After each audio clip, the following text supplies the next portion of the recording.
everybody ready? Yep. All right, you got tape in, white balance. Yep, we're good. What can you tell us about what happened last night? Approximately 9:30 last night, the troopers from the Lakeview Post were dispatched to a pedestrian versus motor vehicle crash that occurred in the Greenville area on Wise Road. When they responded to the scene, there were 3 juvenile males that were struck by a vehicle that left the scene. One of the young men was declared deceased on scene. The vehicle has yet to been located. Through the investigation, the troopers have determined that it was a Volkswagen Jetta that was involved in this crash. We have yet to identify the driver of that vehicle.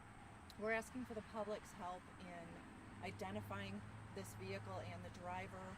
So if anybody knows of a Volkswagen Jetta that has fresh damage to the front end and to the windshield, please call the Lakeview Post at 989-352-8444. And we ask the driver, do the right thing.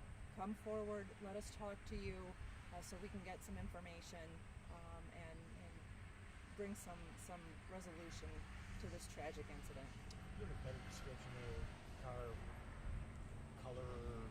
Unfortunately, we do not at this time. That's still part of the investigation and what we're looking into. Is it because it was dark last night?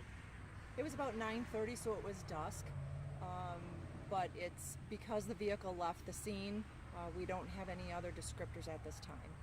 Can you talk about the road there? Is there a sidewalk? Is it a country road? Right now, the roadway is under construction, so there is no definitive fog line to that roadway. It's a dirt road at this point in time because they're doing maintenance or doing construction to it right now. So should a vehicle even been on that road at that time? It is open for motor vehicles, but it is a construction area. The kid just walking along then? Correct. What have the 2 survivors, have they been able to help you at all? I don't have any information on the other 2 individuals that were involved, but it's a tragic incident. Our hearts go out to the families, and we just ask that the driver of this vehicle please come forward. Let us find some resolution for this family. Talk about the process as much as you can. When you have a hit and run like this, how do you try to track down the vehicle? Obviously, you put out a description, you're asking for the public's help, but what other detective work goes into this? And after you finish that, how confident you are that you're going to turn up this vehicle and the driver? Well, we're very confident that through the tips that the public are providing this morning, we will find the vehicle that was involved. Right now, it's a matter of interviewing individuals throughout the area, canvassing the neighborhood, looking for those types of vehicles that are registered in the area so that we can try to locate the driver. Do you put out like a message to like body shops? I wouldn't think anybody would be stupid enough to bring a car after a hit and run into a body shop, but they're stupid enough to leave the scene. I mean, is that something you check? Look out to? Well, it's, when we do reach out to the body shops and put them on notice that if anybody does bring in a vehicle for that, and I would be hesitant to say that it's a stupid decision.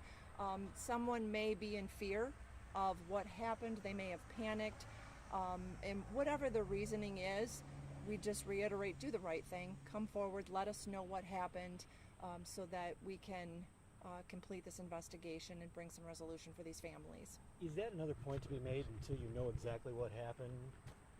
I know you never say the charges won't be brought, but at least you have a better idea of where the investigation goes if people just kind of calm down and come forward? Well, that would be the prosecutor's decision. But it is part of our investigation. We will continue actively investigating this until we do find that vehicle and the driver involved. That's something that once the investigation is completed, and it's still very early in the investigation, there's a lot of other things that we need to do. So once that investigation is complete, just like any other investigation, we will forward that to the prosecutor for them to review the case. My arm's getting tired. You guys got any other questions? What were the kids doing?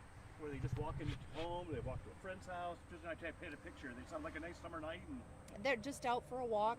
I don't know exactly what they were doing, what their involvement was as far as it's a beautiful evening last night. There were many people that were out on the roadways walking.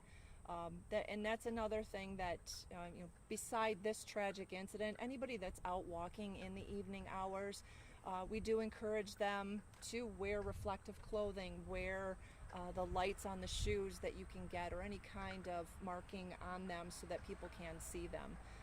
And that's, I don't know if that's the relevancy to this particular incident, but we do want to make sure that everybody stays safe when they're out enjoying the beautiful evenings that we have in Michigan. But in this particular case, in this particular incident, we really, really need to know who the driver of this vehicle was and have the courage to come forward, do the right thing. Well, just to be clear, the kids weren't in the roadway, correct? No, they were not in the roadway. Once again, the road was under construction, so it was difficult to see exactly where the fog line was to say that they were to the left or to the right of the fog line, because the roadway is currently under construction. So that's one of the things that's part of our investigation, to see at what point where they were, where the vehicle was traveling on the roadway. Is there any signs of braking on the road beforehand? That's all part of the investigation that we can't disclose at this time. I got nothing else. I'm good. Good. Thanks.